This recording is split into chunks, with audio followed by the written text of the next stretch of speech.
I'm so happy, 'cause today found my friends are in my head. I'm so ugly, that's okay, 'cause so Alors c'est une coïncidence assez intéressante qu'on ait parlé de grunge juste avant, parce qu'aujourd'hui, le 14 février, Kurt Cobain, s'il n'était pas mort, aurait eu 47 ans. Nous pensons l'âme triste et le tympan brisé à cet homme qui a su vivre libre et en accord avec ses idéaux, qui a révolutionné la musique et qui nous a quittés trop tôt. D'ailleurs, Victor, je crois que tu as toi aussi récemment écrit un livre qui est sorti aux éditions du Trou du Cru, qui nous adapte en français des traductions du texte du chanteur de Nirvana. Donc, tu voudrais pas nous faire une petite démo ? Alors oui, moi je veux bien vous faire une petite démo. En plus, j'ai mis cette traduction en musique. Je suis trop content parce qu'aujourd'hui j'ai retrouvé mes amis. Ils sont dans ma tête. Je suis trop moche mais c'est pas grave parce que tu es là.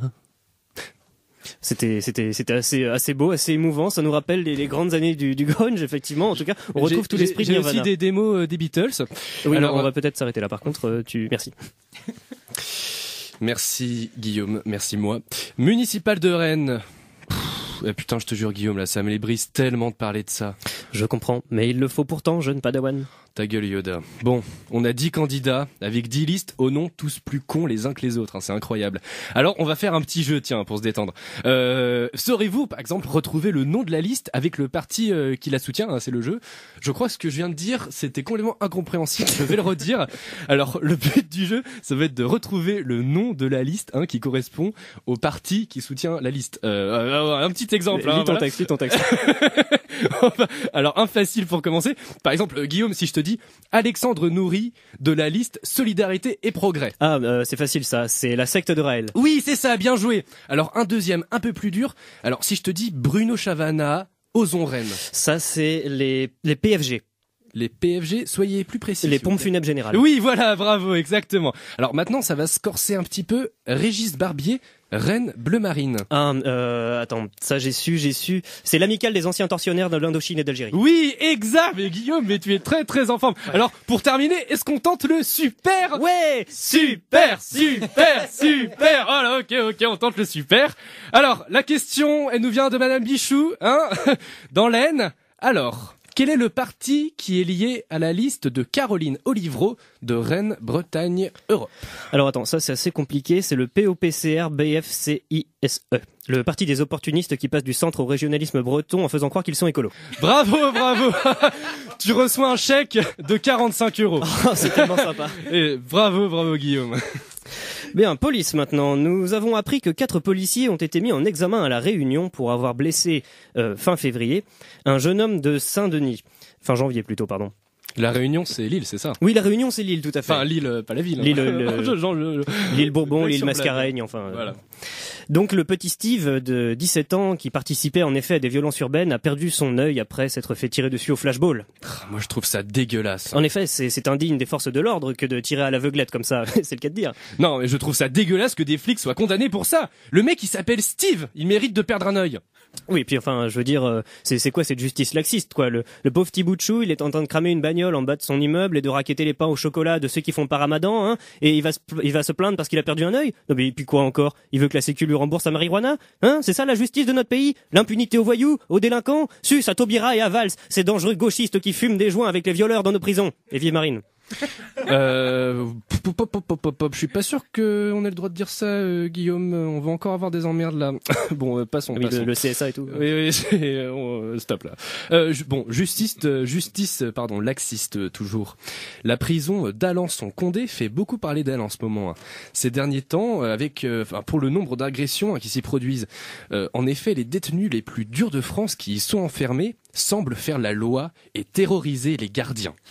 Alors, pour nous éclairer sur cette triste affaire, nous recevons notre spécialiste des prisons et centres d'internement, Maurice Paponnet. Alors, monsieur Paponnet, bonjour. Vous allez bientôt avoir 85 ans et vous êtes toujours mobilisé contre les nombreuses réformes qui touchent les prisons. Mais qu'est-ce que c'est que ces conneries? Mais moi de mon temps, mais les gardiens, ils savaient se faire respecter, mon petit monsieur. Et puis les malfrats, fallait pas qu'ils mouftent, hein, croyez-moi. Oui, vous faites référence à l'ancien système carcéral français. Bah tiens, regardez, rien qu'à Drancy, là, j'étais bien tenu, j'étais discipliné. Bah tout le monde respectait les capots, enfin. Et puis si les youpins et les PD ils sortaient du rang, on les tuait. Et puis c'était pas plus bête que ça. Non, Maurice, on t'avait dit de parler de Cayenne, hein, juste de Cayenne. Mais c'est des PD et des androgynes à Cayenne, mon petit bonhomme. Et là, les Américains, ils veulent faire quoi? Ils veulent fermer la seule prison qu'ils aient jamais eue à Guantanamo. Ouais, c'est n'importe quoi. Mais le monde part à volo, mon petit bonhomme. Et si le pauvre maréchal voyait ce qu'on fait de sa pauvre France, Monsieur Paponnet vient de nous claquer dans les mains. C'est un monument du savoir-faire carcéral français qui vient de s'éteindre. Tu crois qu'on devrait l'enterrer avec sa Légion d'honneur Oula, c'est polémique ça, on en parle après. À présent, chers auditeurs, pour vous réconforter de tous les drames que nous évoquons chaque semaine dans notre chronique, nous vous proposons d'écouter des chants polyphoniques corses.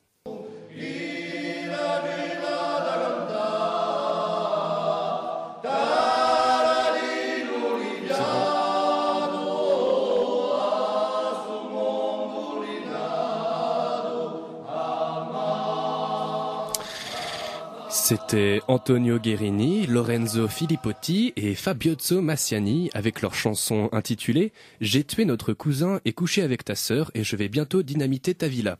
Le tube de l'été 2013 sur l'île de Beauté. International à présent. En début de semaine, l'ONU a rendu publique une enquête édifiante. La Corée du Nord serait une dictature totalitaire, voyez-vous ça.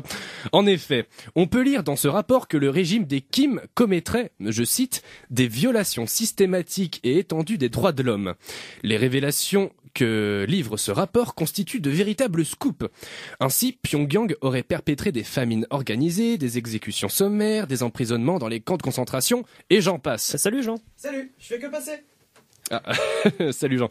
De plus, ce rapport compare les exactions nord-coréennes à celles des nazis. Et le point Godwin 2014 revient à l'ONU. Bravo l'ONU. En tout cas, ce rapport de l'ONU est rassurant.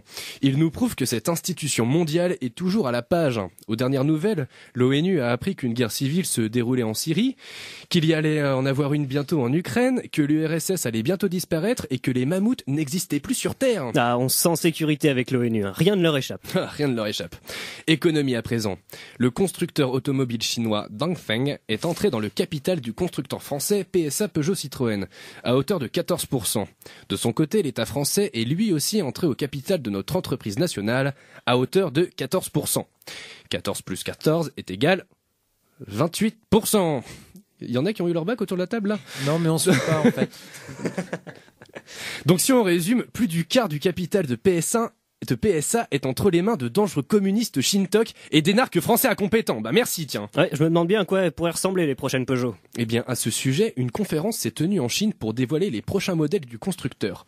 Ce qu'il en est sorti, c'est que les voitures seront toujours aussi moches et peu fiables qu'avant, ça c'est clair, mais la grande nouveauté vient surtout de ce nouveau moteur qui fonctionnera à l'alcool de riz et qui sera bridé.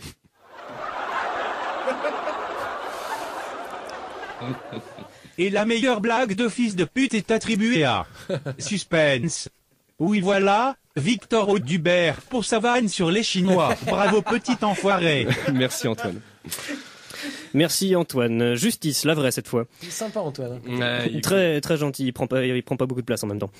Serge Dassault est donc enfin mis en examen dans le cadre de l'affaire d'achat de vote à Corbeil-Essonnes. Afin de défendre son image auprès de l'opinion, son fils Olivier a publié dans Le Monde d'hier une tribune intitulée « Lettre ouverte à mon père, un honnête homme, Serge Dassault ». Ce titre émouvant n'est pas sans nous rappeler d'autres initiatives similaires, notamment la fameuse « Lettre ouverte à mon mari, un homme affable et pacifique, Slobodan Milosevic » par sa femme Mirjana Markovic, ou encore la non moins célèbre « Lettre ouverte à mon fils, un brave garçon, Pol Pot ». En plus, moi je trouve ça trop choupinet comme nom, hein. Pol Pot. Pol Pot. Ça fait un peu nom qu'on donne au gros panda tout mignon là dans les bambouseraies du détroit du Mékong. C'est trop mimi. Oui, c'est trop mimi, comme tu dis. Bref, la culture des lettres ouvertes désespérées s'enrichit donc d'un nouveau bijou. Merci Olivier. Merci Olivier. Mais c'est vrai que Pol Pot, hein, quand on le dit, hein, on s'imagine plus un gros poupon hein, qu'un Khmer rouge qui a génocidé la moitié de son peuple. Hein. T'as-tu pris ta pomme pote? Pomme pot à l'envers, pom pom partout, hein. Pom pom pidou.